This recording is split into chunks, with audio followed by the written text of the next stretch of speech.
Last video, making the review of Chaconas, I told you that the meta was shifting and I'll be addressing it in a separate video. So here we are.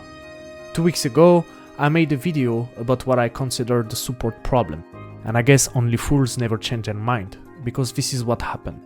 The constructive debate and criticism in the comment section pushed me to make more research, and I stepped into something. I would never expect talk about that on my channel, but this is way too much important to not. And I've been saved by Kuro Games announcing that in today's live, so I won't have to talk about leaks. My critics was that we lack universal support, and with very 9 Shorekeeper, these units have put in so much on the table that everything would seem pale in comparison.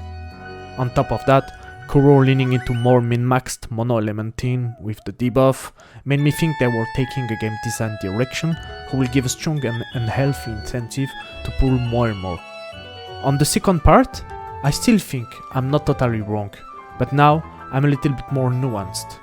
So, how is the meta shift operating, and mostly, how is it gonna impact our accounts? You probably noticed, with Phoebe and Chacona, 3 new mechanics have been introduced in the way to build a team. Yes, 3. First is the elemental debuff, introduced at 2.0, but not really exploited at full potential until Zani's release. The second is the damage amp on debuffed enemy outro skill. And the third one was already there at 2.0, but with recent leaks and, thank God, Kuro Games Live and beta tester, we can now be sure it's a general direction.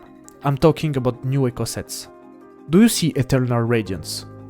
It buffs elemental damage, gives crit rate if your resonator is doing damage to a debuffed enemy, Guts of Velkin, the debuff support set.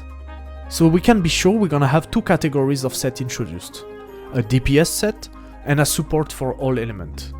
Just take Eternal Radiance and Guts of Velkin, 1 DPS, 1 support, apply it to every element, and imagine the new damage ceiling every actual main DPS will be able to reach. So, the strong incentive to pull? Yes. Unhealthy? I don't think it anymore, and this is why. If you think about it, the universal support I was pointing the lack of is coming, but a different way I expected.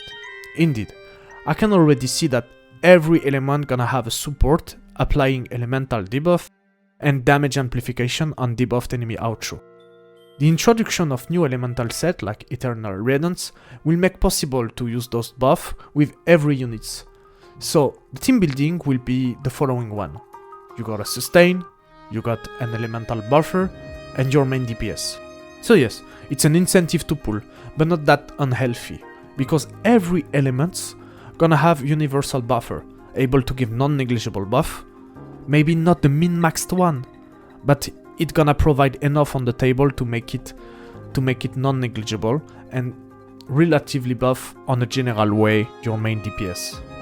And to active the set effects of the new elemental eco set, creating a very versatile synergy, applicable to everyone regardless of the damage source. Let's say you have Changli, but you skipped Brand. No problem. Lupa with the new set will provide her buff regardless. And the new DPS set will raise up Changli's damage ceiling. You will have the choice, the min-maxed option, if you have it, or not being FOMO'd on rerun and go for the safe universal buffer for your element. My actual recommendation is simple. Stop farming eco set, save eco leveling material to prepare the transition. You have that weekly event, who looks like simulated universe, when you can gather pure material, and instead of farming eco set, you will have a box with those echo that you will be able to open later when they're gonna introduce the new set. So keep them, they are precious. For example, I only focus on Zani's and Chacona sets, not pre-farming eco piece for Cartethyia, because as understood, a new aero DPS set like Eternal Radiance will release with her, and it's understandable if you look closely. Zani lacks crit rate. Cartethyia will also lack crit. Her weapon gives HP, and those sets will provide crit rate too. I hope you have a mental image of what's coming. Prepare yourself.